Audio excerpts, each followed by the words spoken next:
రైతులను నష్టపెట్టాలన్నది ప్రభుత్వ ఉద్దేశం కాదన్నారు మంత్రి పొంగులేటి శ్రీనివాసరెడ్డి. రైతు సమస్యలను వినడానికి, పరిష్కరించడానికి ప్రభుత్వం ఎప్పుడూ సిద్ధంగానే ఉంటుందన్నారు. రైతుల ముసుగులో అధికారులను చంపే ప్రయత్నం చేయడం మంచి పద్ధతి కాదన్నారు మంత్రి. లగ్చర్ల ఘటనను ప్రభుత్వం సీరియస్ గా తీసుకుంటోందన్నారు. ఈ రోజు అధికారులపై దాడి జరిగిన అట్లుగానే రేపు రాజకీయ నాయకులకో ప్రజలకో జరిగితే ఉపేక్షించమన్నారు.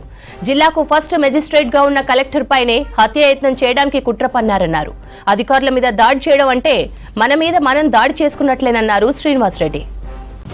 రైతుల ముసుగులో కొంతమంది గులాబీ గూండాలు శాంతి భద్రతలకు విఘాతం కలిగించే ప్రయత్నం చేస్తున్నారన్నారు మంత్రి పొంగులేటి. కుట్రపూరితంగా అధికారులను రైతులకు దూరం చేసే ప్రయత్నం చేస్తున్నారన్నారు.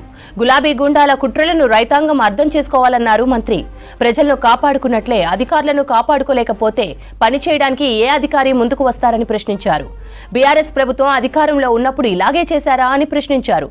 ఏ తప్పు చేశారని ఆనాడు ఖమ్మంలో మిర్చి రైతులకు సంకెళ్లు వేసి జైల్లో పెట్టారని ఆగ్రహం వ్యక్తం చేశారు మంత్రి. మల్లన్న సాగర్ లో రైతులను దేశ ద్రోహులుగా చిత్రీకరించారన్నారు మంత్రి పొంగులేటి శ్రీనివాసరెడ్డి. పిల్ల, పాప, ముసలి అనే తేడా లేకుండా రాత్రికి రాత్రే వారిని అరెస్టు చేసి సంకెళ్లు వేసిన సంగతి మరిచారా అని ఆగ్రహం వ్యక్తం చేశారు మంత్రి. ఎగిసెగిసి పడుతున్న కేటీఆర్ నియోజకవర్గం సిరిసిల్లలో దళితులకు బేడీలు వేసిన సంగతి కూడా మర్చిపోయారా అని ప్రశ్నించారు. లగ్చర్లలో ఆ పరిస్థితి లేదు కదా అని తాను విడుదల చేసిన నోట్లో ప్రశ్నించారు మంత్రి పొంగులేటి.